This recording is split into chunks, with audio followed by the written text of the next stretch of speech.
welcome back to Exploring with Ash and Jake, Christmas edition. Today we're going to be talking about a man dressed as Santa who killed 9 people at a party. So let's hop right into it. Police in California were attempting to piece together the events of Christmas Eve when a man dressed as Santa Claus burst into a party and shot dead revelers and set fire to a house before shooting himself. 9 partygoers were reported to have died. Kim Rainey, the police chief in Caneva, about 25 miles east of Los Angeles, said last night that a man had apparently intended to flee the United States, but the blaze he created at the home of his former in-laws severely burned his arms and melted his red costume to his body.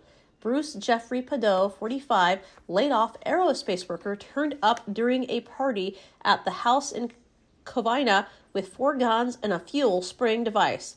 After a costly divorce finalized last week, Rainey said that he had airline tickets to Canada and $17,000 cash on his body. The carnage in the normally tranquil community left residents stunned. Pardo's former wife and her parents were understood to be among his victims. Pardo was a regular churchgoer. Residents in his hometown of Montrose, Los Angeles, said he had been quiet and a pleasant neighbor who was often seen walking his dogs or tending to the lawn. Jane Datana, head usher at the Holy Redeemer Catholic Church in Montrose, told the Los Angeles Times he was the nicest guy you could imagine, always a pleasure to talk to, always a big smile. Shortly before 11:30 p.m. on Christmas Eve, Pardo knocked on the door of the house in Covina. As an 8-year-old girl answered the door, he opened fire with a semi-automatic handgun. The girl had survived and managed to escape, as did a 16-year-old girl hit in the back amid the pandemonium. A 21-year-old woman jumped from a first-floor window, breaking her ankle. It's not clear how long the shooting lasted.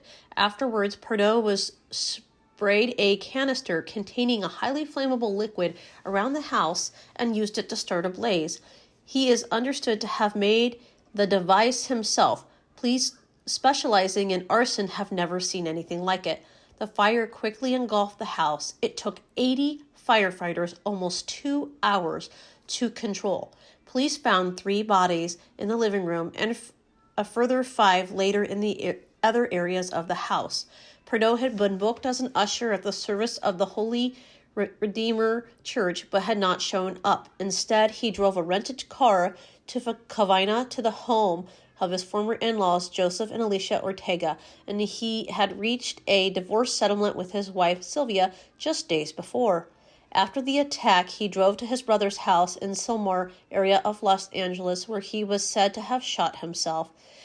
Tom Minter, who lives a few doors down from the Ortega family, told the LA Times and SWAT team member had ushered into the house and turned the lights off. He had with him 2 women who were crying and a man who was saying into his mobile phone, "They're all dead." He shot all of them, every single one of them. 4 hours later, police were called to the property in Sylmar, where they found a body, guns, a red tank similar to the ones used in Covina. As always, thanks for watching. I hope everyone's having a wonderful December. Merry Christmas, stay weird, much love, and keep exploring, y'all. Bye for now.